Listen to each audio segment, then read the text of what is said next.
O rei Davi estava consciente do amor que Deus tinha para ele. Eu preciso estar.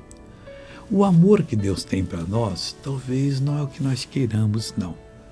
A gente quer mais que Deus tenha um amor que dá muitas bênçãos.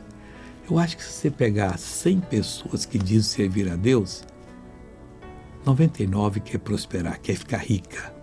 Pouca gente diz, a mim não importa. Deus vai cuidar de mim na pobreza e na riqueza.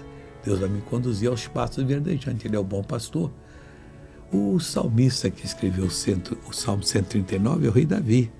Ele diz assim, Senhor, tu me sondaste e me conheces. Deus sonda você. Deus deixa você mostrar o que você tem no coração. E quando você tem uma coisa errada, Deus fica triste. Mas quando você tem bom propósito, Deus fica feliz.